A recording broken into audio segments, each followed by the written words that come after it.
Okay, Star Wars, Young Jedi Knights, Shadow Academy, Chapter 22. Jason and Jaina crowded together, pushing closer to the transmission area in the Jedi Academy's comm center as the image of Han and Leia came into focus. The twins cried out their greetings. Han Solo laughed in delight. Looks like I didn't have to come after you kids in the Falcon after all.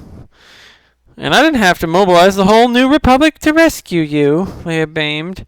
I've got Luke's report yesterday. The scouts I had searching for you kids are already looking for the Shadow Academy. In the background, Chewbacca roared a message in the Wookiee language to Loie, who responded in kind. In the comm center, Luke Skywalker stood next to R2-D2, letting the excited young Jedi Knights talk. Jason's word tumbled out in a rush. Lando Calrissian says something like this can never happen again. He's already working his assistant Lobot to come with the refinements in gem devastation security. I think he's even going to use Corsica gems somehow. Luke spoke up. Yes, but I doubt the Shadow Academy will come here again to look for new trainees. We know what Brackus is up to now. I suspect he'll go somewhere else for the potential new Dark Jedi. But we bought the Shadow Academy's best ship back with us, Jaina said. And you should see the design. State-of-the-art. Not like any of the models in the manuals, Dad. Luke put a hand on her shoulder. We need to offer it to the New Republic, Jaina. It isn't ours. Han interrupted. Hey, Luke, you need to send us some of the mechanics over to check out that ship. Try to figure out its design. Luke shrugged.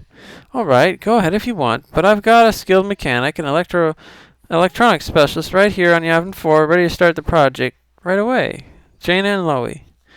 Leia flashed a bright, warm smile. All right, Luke, we'll send our engineers to study it, but you keep the ship there. Use it when you need to. You earned it rescuing Jaina,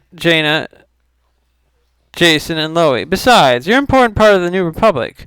We'll all feel better knowing you got a safe, fast ship when you go running off across the galaxy. And don't tell me you've forgotten how to fly a fast ship. Luke gave an embarrassed chuckle. No, I haven't forgotten, but I could still use the practice. Jaina and Lobaka sat in her quarters, tinkering with the holographic projector, making a course schematic of their new ship, the Shadow Chaser.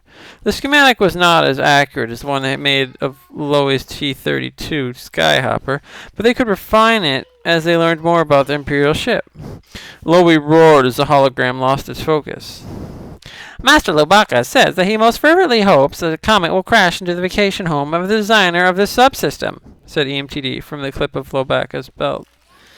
Loie growled at the miniature translator droid. EMTD had been completely purged of his corrupted Imperial programming, and the irritating little droid was now back to his normal self. Well, how am I supposed to know that you don't wish me to translate Wookiee epithets? The little droid said defensively. Although, you must admit, I certainly captured the feeling well. Why, think of all the idioms I have to parse during a single. Loie switched EMTD off with a satisfied grunt.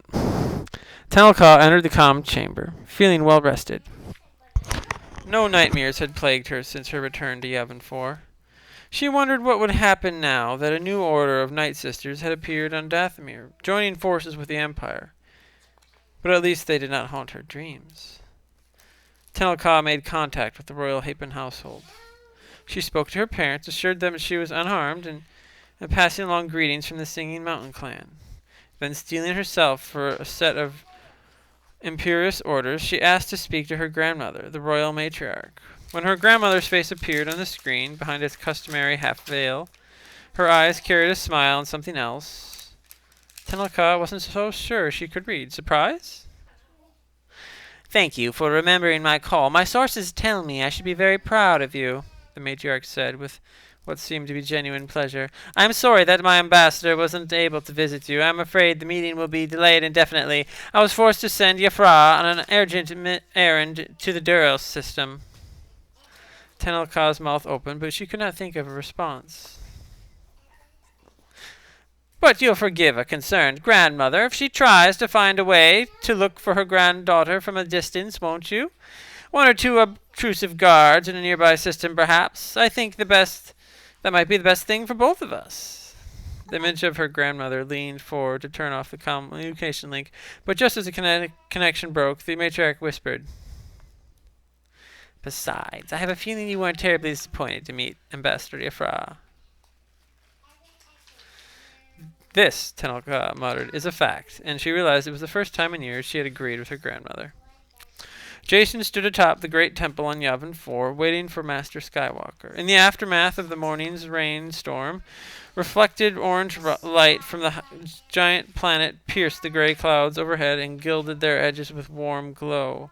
The light breeze ruffled his hair and splattered him with an occasional raindrop. As much as he dreaded the reprimand Luke was almost certain to deliver, Jason was glad to be back on the jungle moon. In the day since their return from the Shadow Academy, the Jedi Master had already spoken privately with Jaina and Loie, though he had no idea what Luke had said to either of them. Both had been quiet and reserved afterward. Now it was his turn. Jason sensed Master Skywalker's presence even without him seeing him as Luke came to stand quietly next to him. For a long time neither said a word, as if by mutual agreement. Gradually, Jason relaxed. He was ready for anything the Jedi Master had to say to him. Almost anything. Take this, Luke said, pressing a metallic cylinder into Jason's hand. Show me what you learned. Surprised, Jason looked at Luke's lightsaber.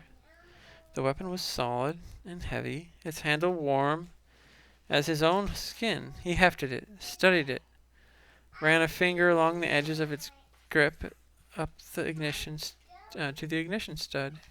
His eyes closed. In his mind, he could hear the hum of the lightsaber, feeling its pulsing rhythm as the weapon sliced through the air. Jason opened his eyes and squared his shoulders. This is what I learned, he said, handing the lightsaber back to the Jedi Master without igniting it. You were right. I'm not ready. The weapon of the Jedi is not to be taken up lightly. Even so, you learned to use it. Didn't Brackus teach you? Jason nodded. I'm physically capable. I know how to fight an opponent with it, but I'm not sure I'm ready to mentally. Maybe I'm not mature enough emotionally. Didn't you enjoy the fighting as much as you thought you would? Luke raised his eyebrows. Yes, no, well, yes, I learned some things. I'm just not sure they were the right things. A lightsaber isn't just some impressive tool to dazzle and amaze your friends. It's such a big responsibility. One mistake could get an innocent person killed. Luke nodded, his blue eyes twinkling with understanding. It sometimes feels like too great a responsibility, even to me. But the Force guides us as we fight. Not simply how we defeat our enemies, but also to know when not to defeat them.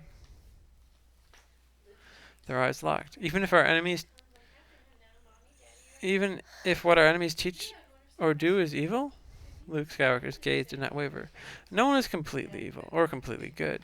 He flashed a rueful smile. At least nobody I've met. But Brackus, Jason began. Brackus passes the teaching of the dark side on his students. You heard him teach, but a teacher's not always right. And because you thought for yourself, you knew not to believe him. Master Skywalker nodded approvingly. Jason thought this over. Brackus let me do what I wanted to do more than anything else, practice with a lightsaber. But I couldn't trust him. He was hoping to turn me to the dark side, to use me for the Empire. I do trust you, though. You were right about the lightsaber. I'll wait until you think I'm ready. Luke looked towards the clouds, which were breaking up, letting more and more light through. With his Shadow Academy out there, and the young dark Jedi that Brackus is training, I'm afraid that time will come all too soon. And that is the end of Star Wars Young Jedi Knights Shadow Academy.